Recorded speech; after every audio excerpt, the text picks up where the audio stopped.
Right, thank you very much. Can I just check how many people are actually from mining?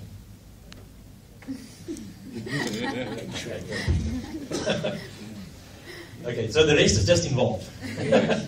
Sounds like the chicken and the pig, bacon and eggs. The one is involved, the other one is fully committed. All right, I want to share then with everybody a secret tonight. The mining industry is under stress and it's been there for many years and it's coming. And the question is there more room? Is there anything that we can do about it? I want to take you through something that was discovered about 30 years ago called the theory of constraints. Can I just check around the room how many people have heard of this thing called the theory of constraints? That sounds a lot better. All right. I've had the privilege to work with Dr. Goldratt for over 17 years. He has died about 2 years ago, so most probably the theory will now become very famous. So they always say, you know, while you're alive, nobody believes you. The moment you die, everybody praises you. All right. I want to take you through an actual cases where we've worked now closely with mining and specifically specific mines, both in open cast and in narrow reef. Just to give you an idea what is possible.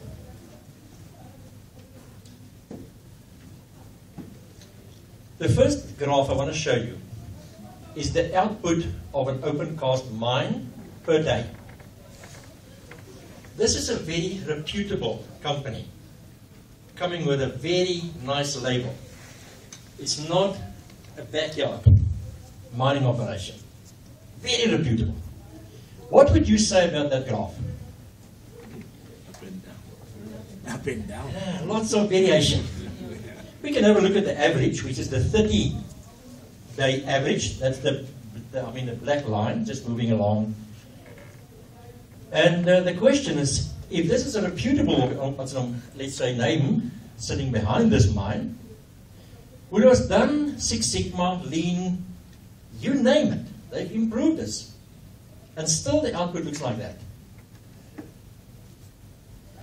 Just to give you an idea, I've then checked other mines, Brazil, India, Australia, up in Africa, South Africa, and the same problem. Everywhere. And let me show you what's the problem. There's a proven, what I call the proven capacity. When you ask any miner, what's your daily record? He will tell you. But just never ask him what's your average. That he doesn't want to show you. The average is the following. That's around there. Now again, what can we see from that? The proven capacity is the actual cost we are paying both in equipment and in labor. That's what that machine can do.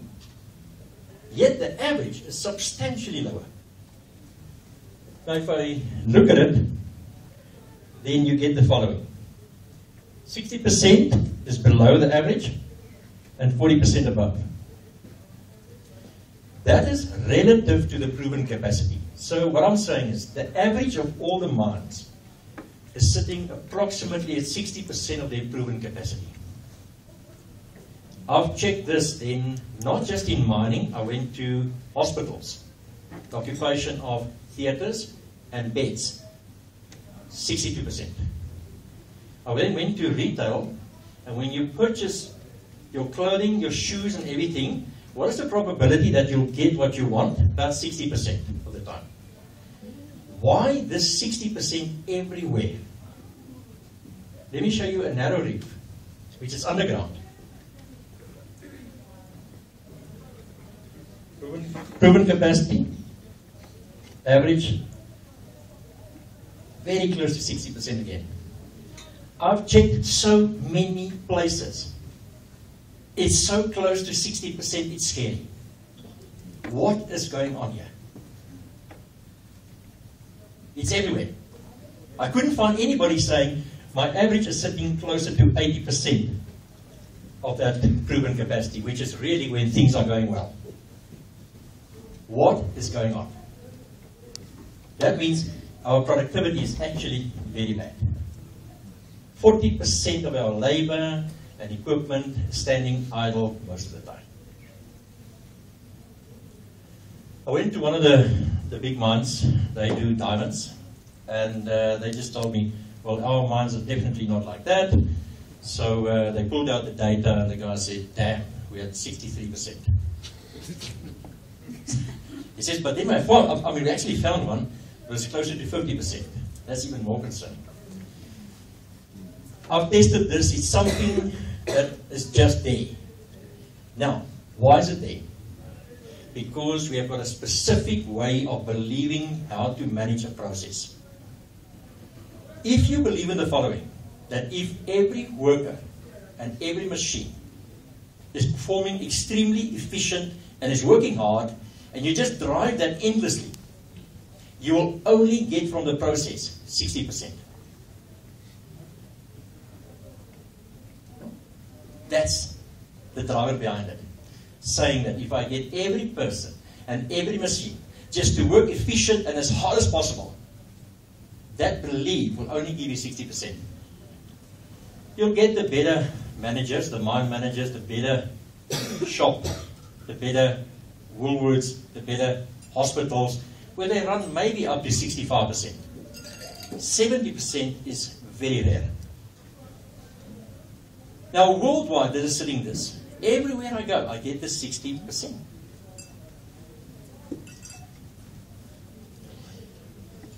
Now you can start to understand why Dr. Goldratt called it a theory, because it's not just applicable to one process. It's applicable to everything in the world. Wherever you have resources working together to produce an end product, the fundamental theory is relative. Alright, so what I want to do is just show you that's the barrier. And like I said, I've tested productivity of the process is less than 70% across the mining types, across continents, across companies. Nobody surpassed 70%. Are we facing the same type of productivity barrier? We are looking at technology, we're looking at new ways, we are complaining about labor, we're complaining about unions, and yet we are sitting with a restriction that really makes our minds looking very, very bad in terms of productivity. 60%. Then our minds is down to 40%, 50%. I'm not even talking about those. Really the good ones are sitting up at 60%. Dr. Goldratt is a nuclear physicist, which means that he does not just play the dice game. He needs to understand the output is very reliable. When you're into nuclear, you cannot just play the dice game. So he started looking into this and saying, can we make management a science where we can really understand it? And he came up with the idea of any chain is only as strong as its weakest link. Very simple. But is it applicable to business? Is every process only as strong as its weakest link? Know the link, protect the link, and start to focus and manage the link, and you might find substantial productivity improvements. So over the last 30 years, he has basically advocated and showed logically and scientifically that that 60% barrier is due to people believing that they can manage bottlenecks wherever they are happening and just hit them all the time. So here's a crisis, I'll manage that crisis. Here's a problem, I'll manage that problem. As they come, I just keep on managing. It's called crisis management all the time. Somebody tells me I can de-bottleneck on the fly. Now that's exactly the problem that's causing the 60% barrier. Because who becomes the bottleneck? The manager. Very quickly. We call it that management attention becomes the bottleneck within the first day of that person being on that mine. He cannot handle the number of problems and bottlenecks developing and wherever, he just cannot. So he starts to work on what's called the Pareto principle. Take the top 20% of the problems, that causes 80% of that, and let's start hitting them, you know. Gentlemen, this is now 30, 40 years, this is over 100 years that nobody is crossing the 60% barrier. Somehow, we must have a fundamental problem that you cannot have a hammer and treat everything like a nail out there. We have to review our hammer. Is that really the thing that we need? What if I tell you that there's only one bottleneck per process?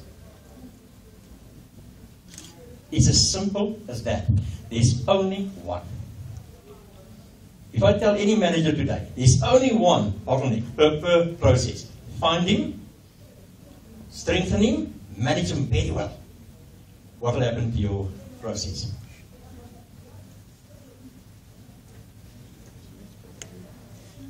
Correct. Immediately. So let me show you what we've done. First of all, if the bottlenecks are managing you, instead of you are managing the bottlenecks, let's just look at the symptoms quickly. What are typically the symptoms? Symptoms that will develop is the following. If you ever in your business or wherever you are, found that a bottleneck developed in the least place I can afford it, know that you've got serious problems with your management technique. If a bottleneck ever developed in an area where you can least afford to have it, understand it's not the people, it's not the suppliers, it's not the customers, it's you. You've got a wrong management approach. The second symptom, constant changing priorities and firefighting. If you ever find that I cannot deal with all these things all the time, I have to take short lists, I have to prioritize things, I have to go to Pareto. There's only one bottleneck per process. You cannot have 20 things to deal with. Again, I'm saying, check. Your management philosophy has got a major problem. There cannot be so many things. You are focusing on the wrong things. Then another symptom that will immediately highlight to me that you are focusing with the wrong way towards your process is that you're sitting with demotivated people, where people are blamed for the problem all the time. You know, when you hit the bottleneck and you understand where your bottleneck is, people is the last problem you have.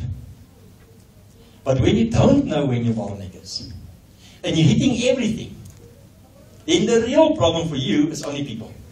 You blame them all the time. And you know what?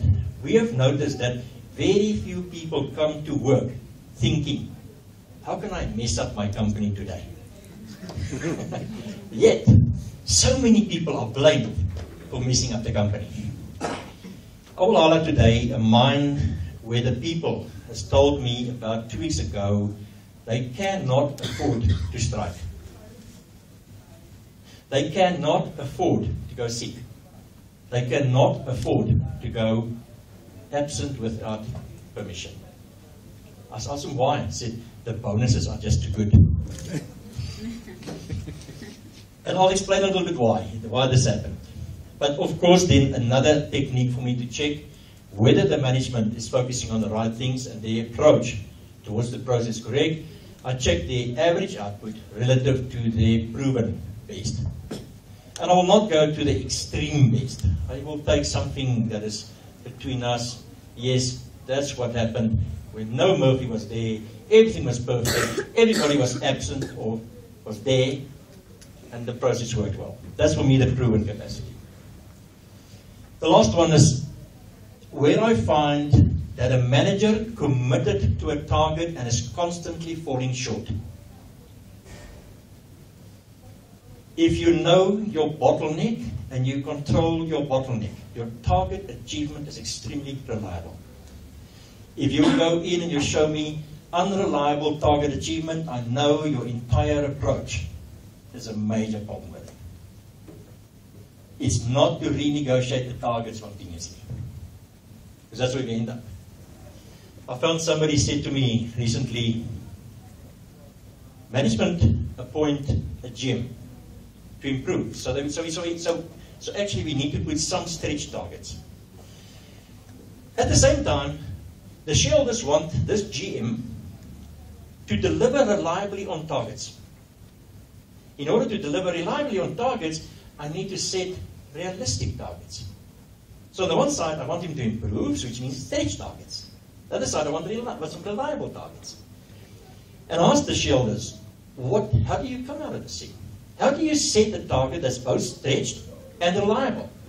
And the guys have said to me that it doesn't exist, you know. You have to just live with that. I said, well then, I need to show you something different. You can have both. You can have a stretch, and it can be reliable. And what we've done is, I want to show you now a mine. The same mine. And there, at that stage, the bottlenecks were managing us. You can see, total chaotic. We then introduced the whole concept of managing the bottleneck, and not the bottleneck managing us. We will know where it is, we'll keep it there, and we'll have the best attention, the best training, the best people, the best maintenance, everything to keep it there.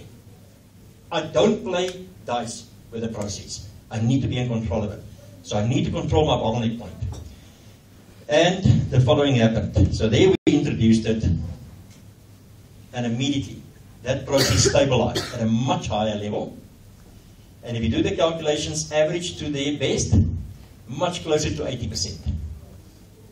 Never seen that in open cast mining yet. This is the first one.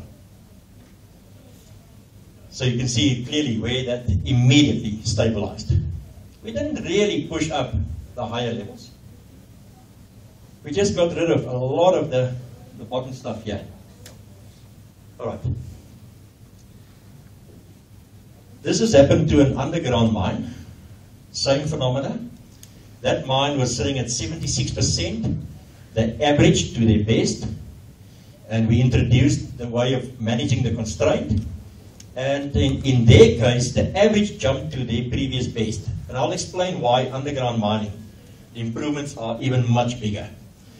Just because the level of visibility and chaos is an order of magnitude higher than in open cast. You don't know what's going on there underneath. You've got no idea what they are telling you, whether it's a lie or the truth. In fact, I'm at the point where I'm saying whatever they tell me is a lie. So you are totally blind. The only thing you know is what comes out of the shaft in terms of tons of reef tons carrying gold. That's all you know. And look what happened to that process. Again, same similar result. Here the only difference was that we also increased the best. So that's a substantial improvement. Most of the time it happens with very little additional capital and very little additional cost. Fixed cost like people's salaries. Very little. These are the figures that we want. Can I ask a question before you move on? Yes. So the bottleneck, I'm trying to establish the bottleneck. I come from the IT industry, we talk about three things: people, process, technology. So you say that the bottleneck is more your human resource element than process or technology. Your bottleneck could be from your supplier right through to your customer even. Okay. It is all the resources that actively work together to produce the end result. So it could be anything. Yes. If it moves towards management, what we call management attention, then it means that the bottleneck spreads to every single part of the business so quickly because of the lack of attention from management. It's a mechanism that aggregates the problem. So we never ever want management to be the bottleneck. Period. I don't want to appoint more managers. I'm just trying to get one to manage the entire system. Right. Okay, here the mine is coming into us now saying, okay, what do we need to do? I'm not going to go into the exact how the theory works and all the process and things. The most simplest way I can explain to you is decide where your bottleneck should be as step number one. Just decide. Find out very quickly where should it be for now and in the future. So this mine, doing the open cast, they said the big Caterpillar shovels, bulldozers, must be our bottleneck. Now, must be. For the next 2-3 years, it must be there. Just doing that immediately brings focus and attention to that organization already.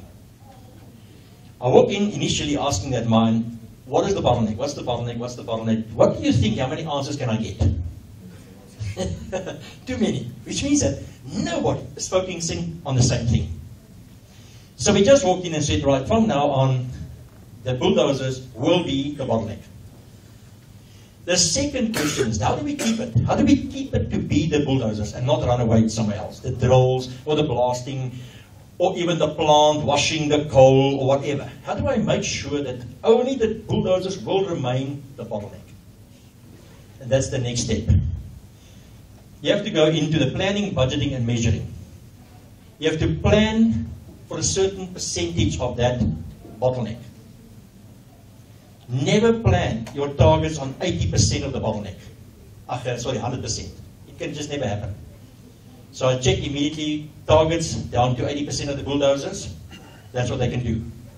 I know that the current process is only running at 60%. So we're already raising from 60 to 80% the target. Nice stretch. But I'm going to make it extremely reliable. I'm going to keep that thing there by applying what we call buffers. I have, if a bulldozer stands because there's an operator missing, and it's the bottleneck, somebody else will immediately take that position. There's a buffer of operators ready for the bottleneck. They'll rather allow something else to stand for the moment, but that bottleneck will not. They do a hot seat change. The refueling gives priority to those equipment pieces. Everything, we just buffer. Every single buffer goes in. You then find out that there's a lot of fat in the system in any case. You don't have to buy this buffer. It's there already. Most of the time it's there. We then budget according to that, and we continuously measure every single person. How did you help the bottleneck today? Don't come and tell me that you have moved so much soil and you've thrown it there. I'm asking, how did you help the bottleneck? Oh, I prepared the soil, we could blast it, and it's now available for the bottleneck. So you immediately, everybody starts talking, how can I help the bottleneck? And that's exactly what happens. So what the end result for mining is, in opencast, I will tell them directly, if you have a choice, put the bottleneck in the plant. Never in mining. If it's underground and narrow reef, I will tell them, make sure that your cleaning cycle is never the bottleneck. Do you know that today, in narrow reef underground, that the people that goes in to drill and to blast could be per crew 14 people. After they blast it, the night shift will come in and then clean up and make sure that all that rock gets transported out, which per night shift crew could be 7 people, 6 people, 7 people, plus some local drivers. If one local driver didn't pitch up, that face is not cleaned. The next day, 14 people are standing unproductively waiting because one person didn't pitch up the previous night. By the way, because we didn't blast, the night shift coming is now cleaning a second time around what we didn't clean the first night. Now, how productive can you be that one person can cause so many people not to be able to work? So I'm saying, make sure that in narrow reef mining, your cleaning cycle is always stronger than your blasting cycle. Never ever allow the drillers and the people not to be able to go and blast because of an uncleaned face. It's amazing when you go in there that 99% of the mines sit with their bottleneck in the cleaning cycle. I asked them, where do you put your best mine captains? Definitely not on the cleaning cycle. How bright can we be? How can we be like this? That if you really mess up in mining, you get promoted to the cleaning cycle. But if you're very good, then we put you in the blasting cycle. But the blasting cycle is continuously struggling because the cleaning cycle can never clean. It's actually amazing. But doesn't it come down to what gets paid more? If the cleaning gets paid more or blasting gets paid more? Yes. So what I'm telling them is, first of all, make a decision where your bottleneck should be. And then work relentlessly, budget-wise, planning-wise, design-wise, to make sure it will never move away from there. If the blasting cycle must be the bottleneck, then everything else must be stronger. Go make it stronger. And do not come back and say to me, this and this and this. I can tell you there's no budget that justifies a loss of 20% in productivity. No budget can justify that. We do not look at yet increasing your operating expense by 20%. The worst case will be maybe 5% increase to get a 20% increase in output. But the key always starts, decide where your bottleneck should be and make sure that it will never ever move away from there until we strategically decide to move it against somewhere else.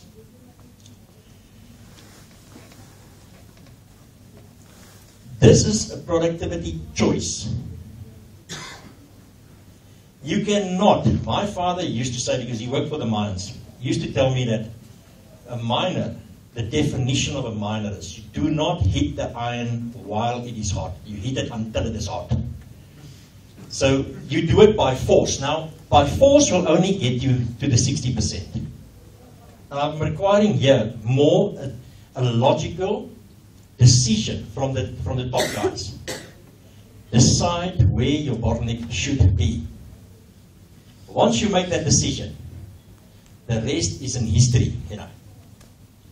It's a choice we have to make. Every company, if you decide that your market will be your bottleneck,